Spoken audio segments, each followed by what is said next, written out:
What if the most dangerous man in the room was the one nobody noticed?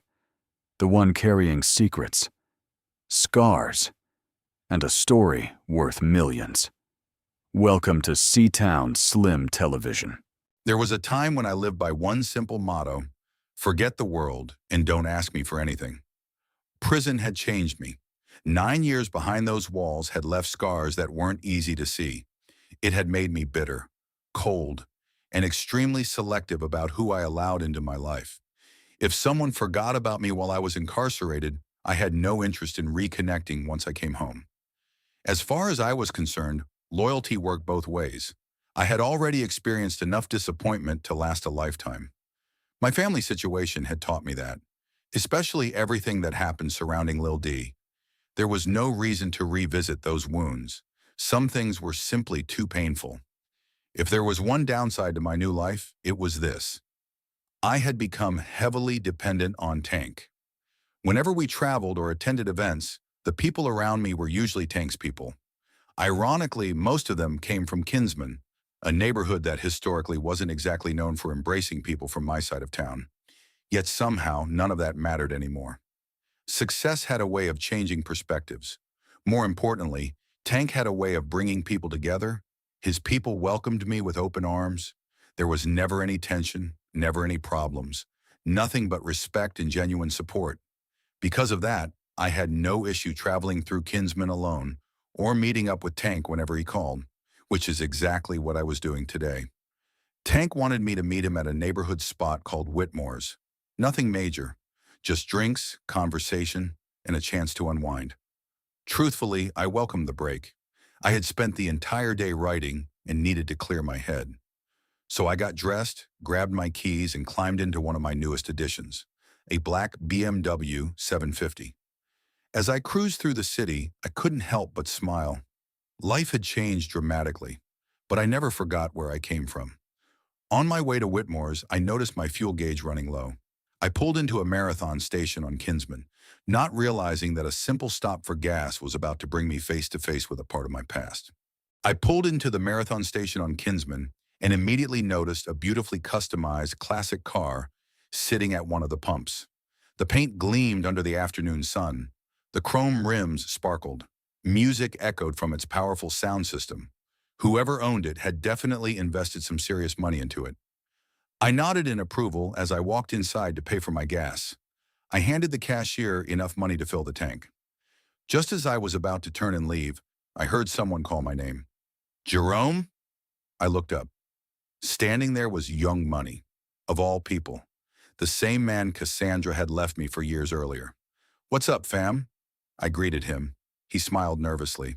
"The famous author himself," he said, glancing toward my BMW. "Looks like life has been treating you well." "I've been blessed," I replied. For a moment, neither of us said anything.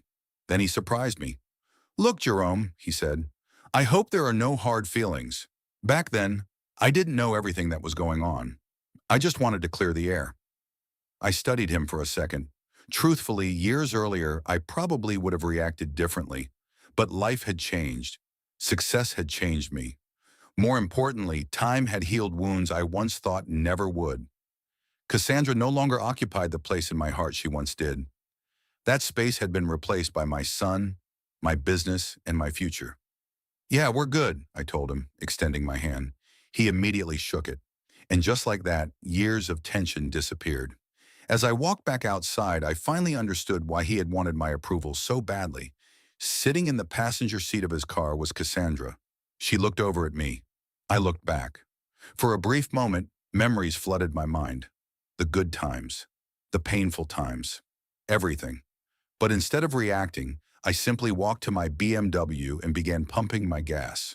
No anger, no jealousy, no resentment, just peace. As I sat back in my car a few moments later, I realized something. The greatest revenge wasn't anger. It wasn't bitterness. It wasn't proving someone wrong. The greatest revenge was success, and I had no intention of slowing down, because suddenly an entirely new vision for Ant Hill Inc. had entered my mind, and I couldn't wait to share it with Tank. After leaving the gas station, I headed toward Whitmore's with a lot on my mind. Running into Cassandra and Young Money had stirred up old memories, but it had also given me clarity. I wasn't the same man I had been years earlier. Life had moved on, and so had I. By the time I pulled into the parking lot at Whitmore's, I had already shifted my focus back to business. Before going inside, I decided to sit in the car for a few minutes and clear my head. I reflected on everything that had happened over the past few years. The books, the success, the company, the tour, the opportunities. Sometimes it still felt unreal. My phone suddenly rang. It was Tank. "What's up?" I answered. "Man, where you at?" Tank asked impatiently. "I'm outside." "I know you're outside. I can see your car. Bring your behind in here." I laughed. "I'll be in there in a minute." Tank hung up. I straightened myself up and headed inside. The moment I walked through the doors, I immediately spotted Tank. He was sitting at a large table surrounded by his entire crew. Every last one of them looked successful. Nice clothes, jewelry, confidence. It was obvious these men were doing well for themselves. As soon as they saw me, the entire table lit up. "Rome! Seatown! What's good, fam?" The love was genuine, and that meant something to me. It wasn't forced. It wasn't because of Tank. These men genuinely respected what I was doing for the city. Many of them had read my books. Others simply respected the fact that I had turned my life around and built something positive. Tank stood and greeted me with our usual handshake before pulling me into a quick embrace. "What took you so long?" he asked. "Long story," I said. "I'll tell you about it later." Tank laughed. "Well, tonight we're celebrating." "Celebrating what?" Tank spread his arms. "Life, fool. Business is booming. We bought the place out for the night." I looked around and shook my head. Only Tank would buy out an entire bar just because he felt like celebrating. A waitress quickly brought over a drink. As she sat it down, she smiled. "By the way, I love your books." "Thank you," I said. Tank immediately waved her off. "Go on now. My man trying to talk business." Everybody at the table laughed. I looked over at Tank. "Funny you mentioned business. That's exactly what I came to talk about." Tank leaned back in his chair. "If it's about making money, you already know I'm listening." And just like that, the conversation that would change Anthill Inc. forever began. I took a sip of my drink and looked across the table at Tank. "I've been thinking," I said. Tank laughed. "Oh, whenever you start a sentence like that, it usually costs money." Everybody at the table laughed. "I'm serious," I said. "I think it's time for us to expand." Tank looked at me. "Expand how?" "The music business." The entire table went silent. Tank leaned back in his chair. "I don't know, Rome." "What don't you know?" I asked. "We know books. We understand publishing. The music industry is a completely different animal." I nodded. "I hear you, but think about it.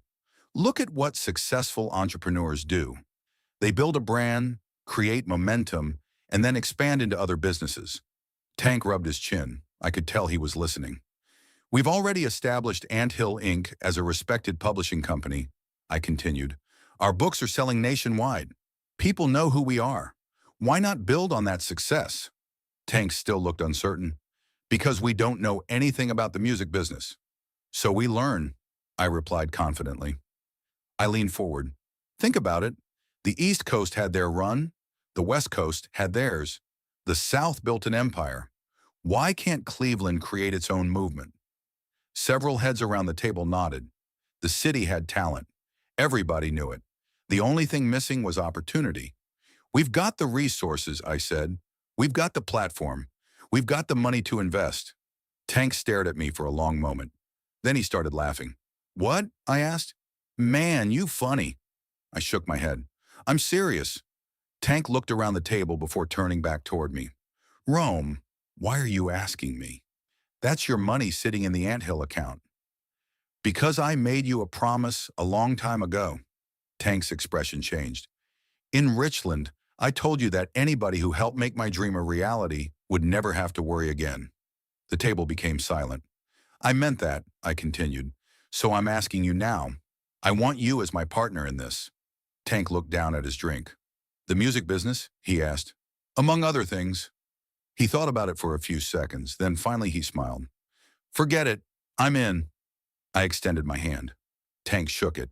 Neither one of us realized it at the time. But that handshake would become the foundation for an empire far bigger than either of us had imagined. Once Tank agreed to the expansion, we immediately got to work. Truthfully, both of us were nervous. The publishing company was thriving. Ant Hill Inc. had become one of the hottest names in urban fiction. Stepping into unfamiliar industries meant taking risks, big risks, but neither one of us had ever been afraid to bet on ourselves. Before making any major moves, we released another book, Mistaken Identity Volume 3, The Connect. The response was unbelievable. The book became another massive success and generated the capital needed to fund our expansion plans. With money continuing to flow in, we started making investments.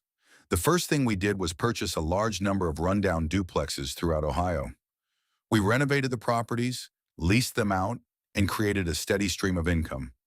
Real estate quickly became one of our strongest investments. Next, we expanded into commercial real estate. We purchased properties in rapidly growing cities such as Las Vegas and Raleigh, North Carolina. Our philosophy was simple: invest where growth was already happening. As Ant Hill Inc. continued to grow, we also launched an online apparel store. The store featured branded merchandise including fitted caps, jackets, hoodies, and t-shirts. To our surprise, the clothing line exploded. People wanted to wear the Ant Hill Inc. brand. They wanted to represent the movement, and we were more than happy to provide them with that opportunity. But we weren't finished. With help from Tito and several business connections, we decided to enter the nightclub business. Together, we opened Club Uncivilized in Miami. I wanted the club to represent Cleveland. I wanted people to walk through those doors and immediately understand where we came from. Opening night was unforgettable. The atmosphere, the energy, the support. Everything exceeded our expectations. For Tank and me, success was no longer limited to books. We were building something much larger, a true business empire. And with every new venture, our confidence continued to grow. It felt like there was nothing we couldn't accomplish together. Section 6, Charles Capone. As our business empire continued to grow, Tank and I turned our attention toward the music industry. We knew one thing for certain: if we were going to enter the business, we weren't going to do it halfway. We created a record label called Big Stacks Inc. Our goal was simple: find talented artists, develop them properly, and give Cleveland another platform to showcase its talent. It didn't take long before we found our first artist. His name was Eddie Davis, but the world would eventually know him by another name: Charles Capone. The first time I heard him perform, I immediately recognized something special. He had charisma, confidence. Most importantly, he had a sound that was unique. Charles Capone possessed a style unlike anything I had heard before. He could dominate a freestyle session 1 minute and create a radio-ready record the next. That versatility made him extremely marketable.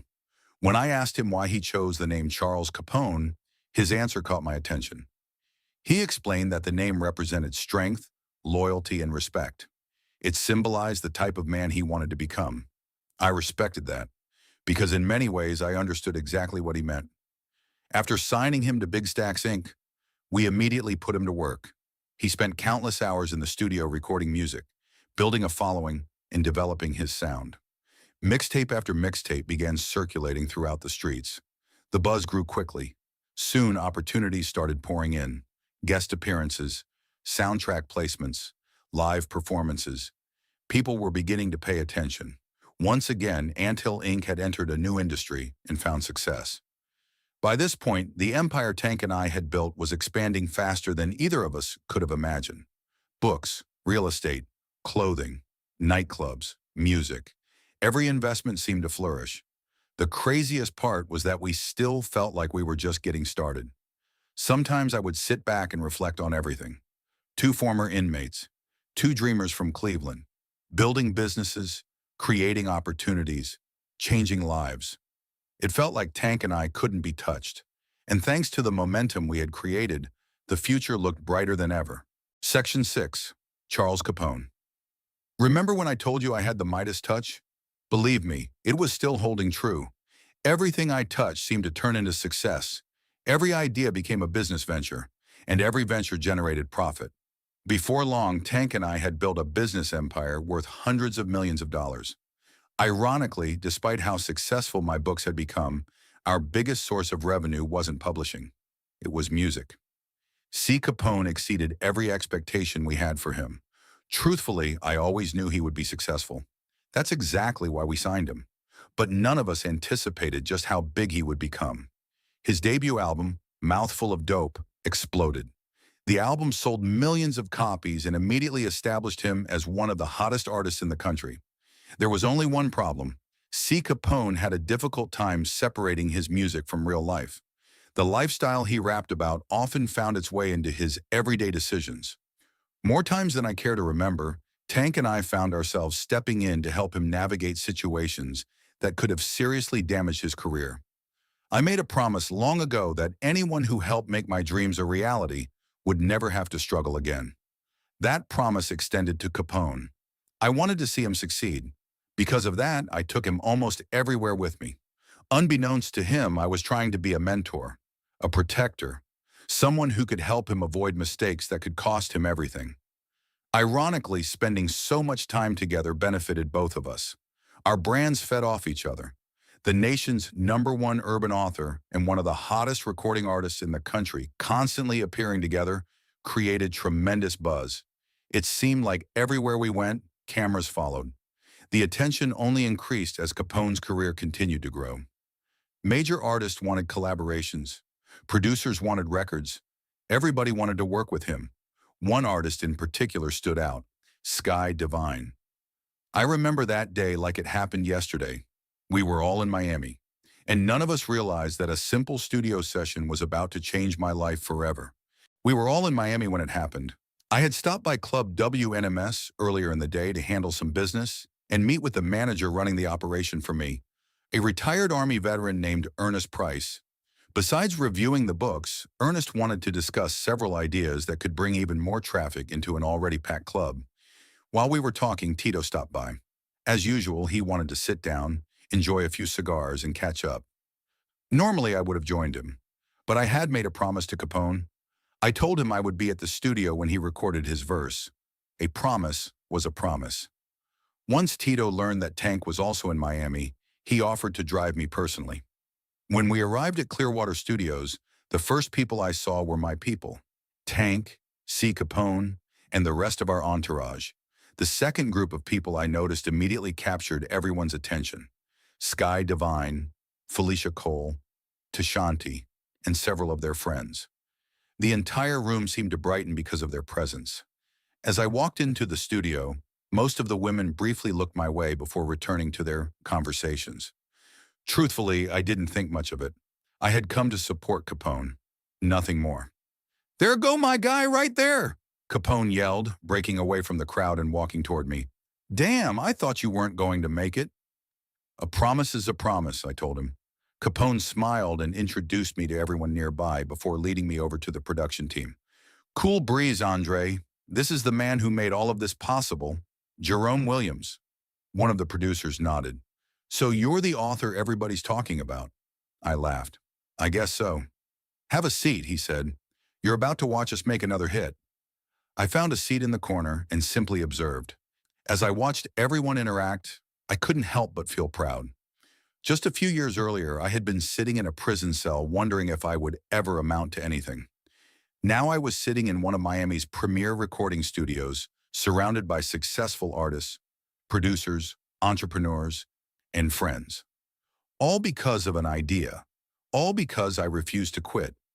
For the first time in a long time, I allowed myself to simply enjoy the moment.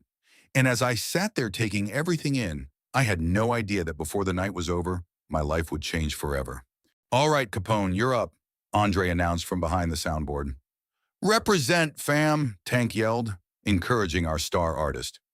Capone stepped into the recording booth and slipped on his headphones. A few seconds later, the music began. The track was incredible. Strings, percussion, heavy bass. The entire studio immediately started nodding their heads to the rhythm. Cool Breeze and Andre watched proudly from behind the board. You could tell they knew they had another hit on their hands. Then Capone started rapping. The room instantly came alive. His confidence, his delivery, his presence. Everything about his performance demanded attention. When he finished, the entire studio erupted in applause. "That's what I'm talking about," Tank yelled. That boy is nice, Cool Breeze added. Capone stepped out of the booth smiling as everyone congratulated him. Then Andre looked toward Sky. All right, Sky, you're up.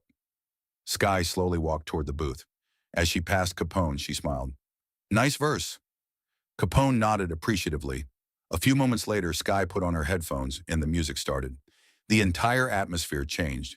The room became silent, completely silent. When Sky began singing, it felt as if time itself stopped. Her voice was absolutely breathtaking, powerful, beautiful, emotional. Every lyric carried pain. Every note carried feeling. The song was titled Leave Me Alone. Listening to her sing, it was obvious she was pouring real emotion into every word. Whether the song reflected her personal life or simply exceptional songwriting, I couldn't tell. What I did know was this: I had never heard anything like it. I sat there completely captivated. I had seen Sky perform before. I had watched her on television. But seeing her in person was different, much different. With her eyes closed and one hand gently holding her headphones, she sang with a level of passion that touched something deep inside me. I hate to admit it, but in that moment, I was completely mesmerized. When the song ended, thunderous applause filled the studio. Several women wiped tears from their eyes. Even some of the men looked emotional. That was deep, Cool Breeze said. No, Andre corrected. That was a hit. As the producers began working on the final mix, I sat quietly reflecting on everything around me. Successful artists, producers, friends, business partners.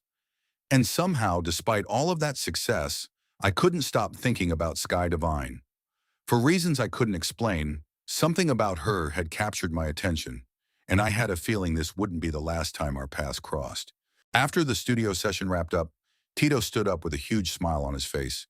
It would be my honor to invite everyone here to my yacht, he announced. The invitation was met with immediate excitement. Let's do it! Tank and Capone shouted almost in unison.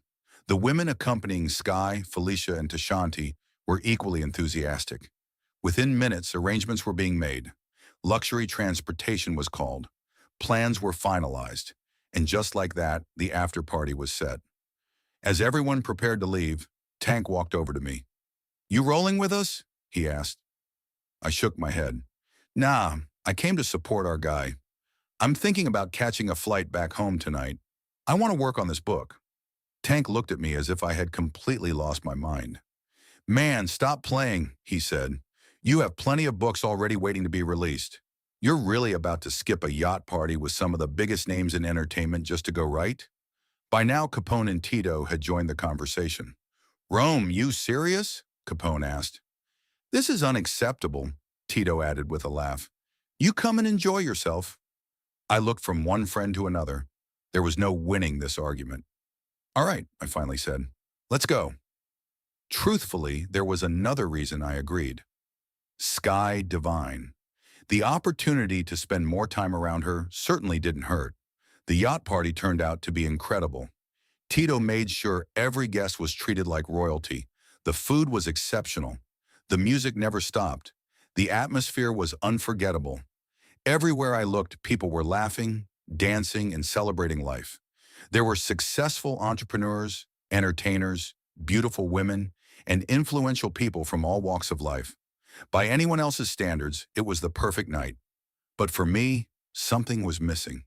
You see, one thing had never changed. No matter where I was or what I was doing, when inspiration struck, I had to write.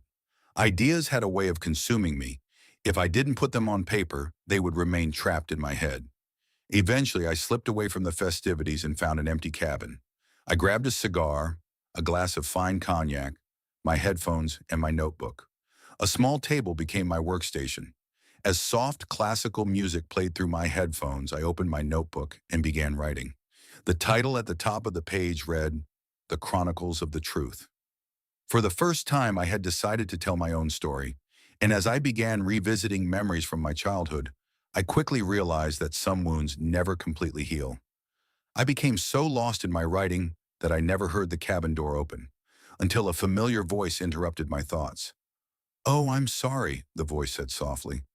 I didn't mean to disturb you. I looked up. Standing in the doorway was Sky Divine. I quickly removed my headphones. No, you're fine, I said. You didn't disturb anything. Sky smiled apologetically. I was just looking for somewhere quiet. Every other room on this boat seems occupied. I laughed. Yeah, I figured that out pretty quickly myself. She looked down the hallway, then back at me. Would it be all right if I stayed in here for a while? I promise I won't bother you. Inside, I was trying my best to remain calm. Here I was, sitting alone with Sky Divine, the same woman millions of people adored, the same woman whose voice had completely captivated me only hours earlier. Of course, I said. You're welcome to stay. Sky walked inside and quietly closed the door behind her. For a few moments, neither of us spoke. I returned to my writing while she looked around the cabin. Eventually, she noticed the music softly playing through my headphones. Excuse me, she said. Is that classical music? I looked up. Yeah, she smiled. I read somewhere that you listen to classical music when you write. I honestly thought that was just something people made up to make you sound mysterious. I laughed. You read that? Sky immediately looked embarrassed. I mean, I read a lot, she said quickly. There was an article about top urban authors and you were featured. I couldn't help but smile. Truthfully, I was flattered. The fact that Sky knew anything about me at all caught me by surprise. So what are you working on? She asked, pointing toward my notebook. My life story, I answered. Her eyes widened. Really? I nodded. She slowly reached toward the notebook. Do you mind if I read some? Not at all, I said as I stood up. Actually, I'm going to grab something to eat. Can I bring you anything? No, thank you. I'm fine. I left the cabin and headed toward the kitchen area. The entire walk, one thought kept repeating in my mind. Don't mess this up. I eventually returned carrying a plate of food and a couple bottles of water. As I approached the cabin door, I paused for a moment and took a deep breath. I had no idea what Sky thought about my writing, but I was about to find out. When I opened the door, I immediately knew something was wrong. Sky was crying. She looked up at me, tears streaming down her face while my notebook remained open in her hands. What's wrong? I asked, setting the food down. Sky looked at me through tear-filled gray eyes. Is this true? She asked softly. I looked at the pages she was holding, then I nodded. Every word. I sat the food down and walked over to Sky. What's wrong? I asked softly. Sky looked up at me, tears filling her mysterious gray eyes. Is this true? She asked, holding up the pages she had been reading. I nodded. Every word of it. Sky wiped her eyes. This is heartbreaking. I pulled out a chair and sat across from her. For a moment, neither of us spoke. Finally, Sky broke the silence. I know this is personal, and if you don't want to talk about it, I understand. But I don't want to wait for the book to come out. Can you tell me what happened? I looked down at the table. Those memories weren't easy to revisit, but something about Sky made me want to be honest. All right, I said quietly. I took a deep breath. My mother struggled with addiction for a long time. Sky listened without saying a word. Before that, she was an amazing mother. At least she was to me. My father loved her more than anything. They had been together since they were teenagers. I paused. When addiction entered our lives, everything changed. Sky remained silent, allowing me to continue. My father refused to give up on her. No matter what happened, he stayed. He believed things could go back to the way they were. I looked away for a moment. One day, he learned something that devastated him.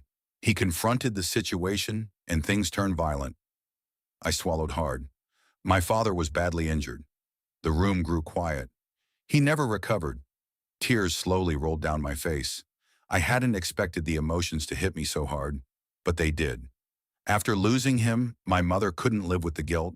Not long afterward, we lost her too. By now, both of us were crying. For several moments, neither one of us spoke. Finally, Sky reached across the table and gently placed her hand over mine. I'm so sorry, Jerome. I looked into her eyes.